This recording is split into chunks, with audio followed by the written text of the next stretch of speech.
Bulk drug park निर्माण के लिए कटेंगे 45,600 पेड़, 35,000 युवाओं को मिलेगा रोजगार।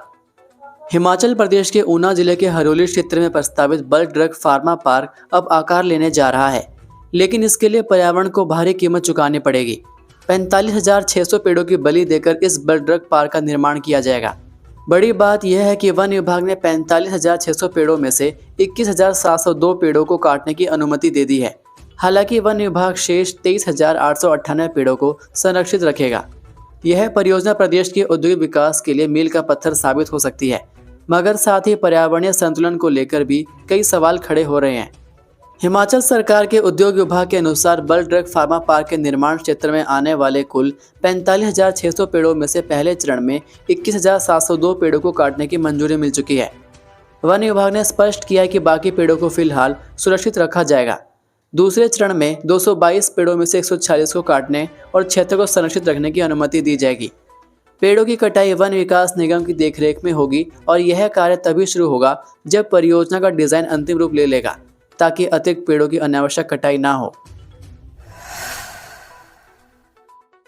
हिमाचल के इन अस्पताल में बंद हुआ हिमकेयर आयुष्मान से उपचार, भटक रहे मरीज। हिमाचल प्रदेश पर छाई आर्थिक मंदी स्वास्थ्य सेवाओं पर गहरा संकट डाल रही है।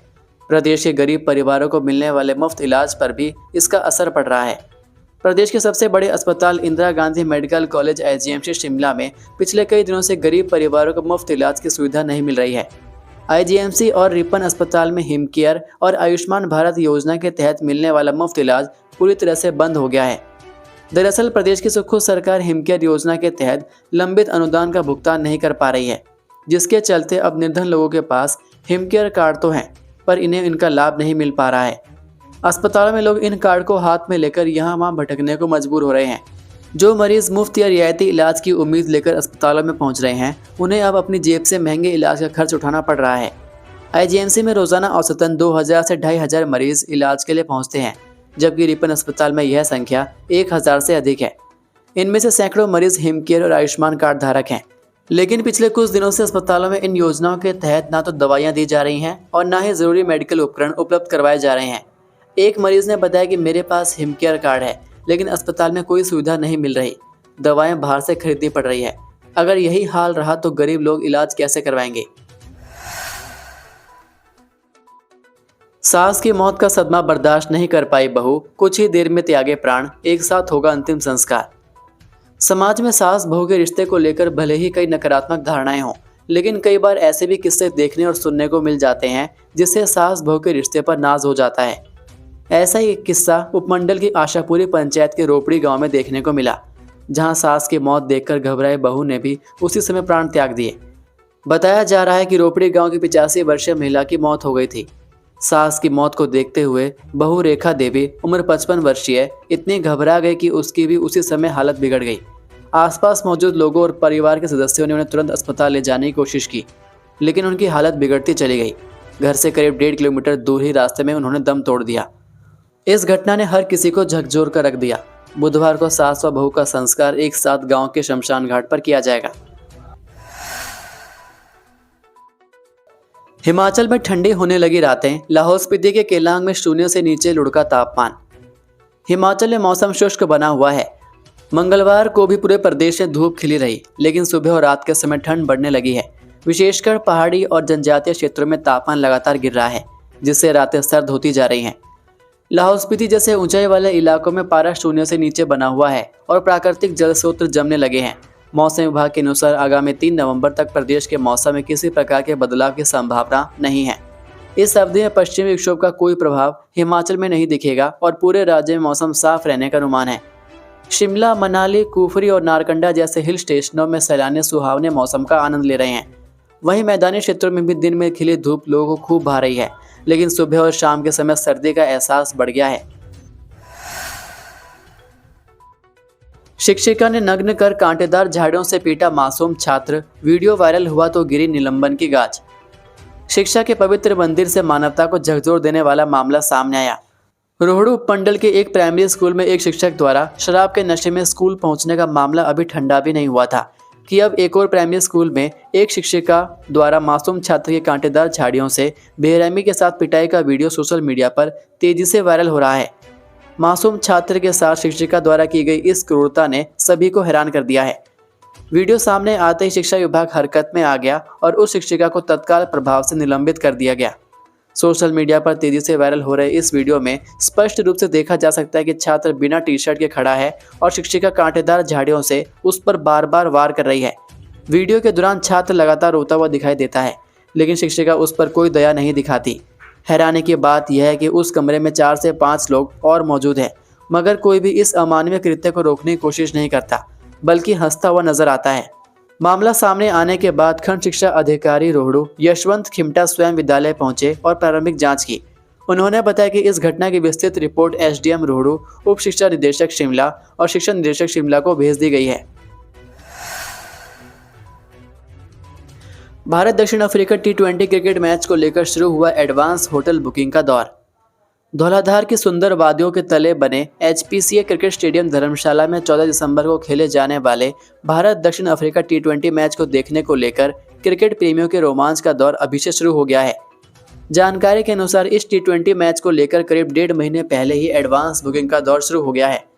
बताया जा रहा है कि इस मैच को लेकर पर्यटन नगरी मैक्लोडगंज व धर्मशाला के होटलों में बाहरी राज्यों से आने वाले क्रिकेट प्रेमी होटल संबंधित जानकारी लेने के साथ यहां होटल की एडवांस बुकिंग करवा रहे हैं। गौरतलब है कि यहां मैच का आनंद उठाने के लिए काफ़ी संख्या में देश व विदेश से क्रिकेट प्रेमी पहुंचते हैं, जिसके चलते यहां मैच के दौरान सबसे बड़ी चुनौती रिहायश से संबंधित रहती है, क्योंकि मैच से पहले ही लगभग बहुत से होटल एडवांस में ही पैक हो जाते हैं। ऐसे में क्रिकेट प्रेमियों को यहां मैच के दौरान रहने संबंधित कोई समस्या उत्पन्न ना हो सके, इसके लिए क्रिकेट प्रेमी पहले ही होटल बुकिंग करवा रहे हैं। कंगना ने भटिंडा कोर्ट में महिला किसान से मांगी माफी। हिमाचल प्रदेश के मंडी से भाजपा सांसद और बॉलीवुड अभिनेत्री कंगना रनौत सोमवार को मानहानि मामले में पेशी के लिए भटिंडा की अदालत में पहुंची, जिन्हें पुलिस सुरक्षा घेरे में कोर्ट तक लाया गया, जहां उन्होंने हट छोड़कर आखिर शिकायतकर्ता महेंद्र कौर से माफी मांग ली। कंगना ने अदालत में पेश होकर पहले अपनी जमानत के लिए बेल बॉन्ड भरे। इसके बाद अदालत ने कंगना रनौत का केस सेशन कोर्ट भेजा, जहां से अदालत ने इस केस को स्पेशल कोर्ट में तब्दील कर दिया। इस दौरान कंगना ने हर पेशी पर निजी तौर पर हाजिर न होने की अर्जी दी, जिस पर अदालत विचार करेगी। मामले की अगली तारीख 24 नवंबर निर्धारित की गई है। शिकायतकर्ता माता महेंद्र कौर के वकील ने बताया कि वह सेहत ठीक न होने के कारण अदालत में पेश नहीं हो सकी। दूसरी ओर उनकी जगह उनके पति लाभ सिंह ने कोर्ट में उनका पक्ष रखा। पेशी के बाद सांसद कंगना रनौत ने कहा कि उनका किसी भी महिला को आहत करने का इरादा नहीं था। उनका इस पूरे मामले से कुछ लेना देना ही नहीं था। उन्होंने तो एक ट्वीट का जवाब दिया था। उन्होंने कहा कि वह सभी महिलाओं का सम्मान करती हैं। वह अगर माता महेंद्र कौर को उनके शब्दों से ठेस पहुंची हो तो वह माफ़ी मांगती हैं और खेद व्यक्त करती हैं। घर भेजने के लिए फैसला लेगी कमेटी, सुरक्षा का अंदेशा हुआ तो विभाग के पास ही रहेगी। भराड़ी थाना क्षेत्र के एक गांव के 10 वर्षीय नाबालिग बच्ची की ओर से माता पिता पर प्रताड़ना और मारपीट करने के आरोप लगाने के मामले में विभागीय जांच जारी है। मंगलवार को भी बच्ची को विभागीय संरक्षण में रखा गया। इस दौरान बिलासपुर कार्यालय में बच्चे और उसके माता पिता की अलग अलग काउंसलिंग की गई। यह पूरी प्रक्रिया जुवेनाइल जस्टिस अधिनियम में की जा रही है। काउंसलिंग के दौरान विभाग के अधिकारी, बाल संरक्षण विशेषज्ञ और पुलिस टीम मौजूद रही। बुधवार को चाइल्ड वेलफेयर कमेटी की 5 सदस्यीय टीम बैठक करेगी। इसमें काउंसलिंग रिपोर्ट पेश की जाएगी। बैठक में यह निर्णय होगा कि बच्ची को उसके माता पिता के पास भेजा जाए या फिलहाल विभागीय संरक्षण में रखा जाए।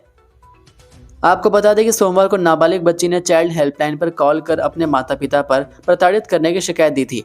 सूचना मिलते ही विभागीय अधिकारी, पुलिस टीम और पंचायत प्रतिनिधियों के साथ मौके पर पहुंचे थे।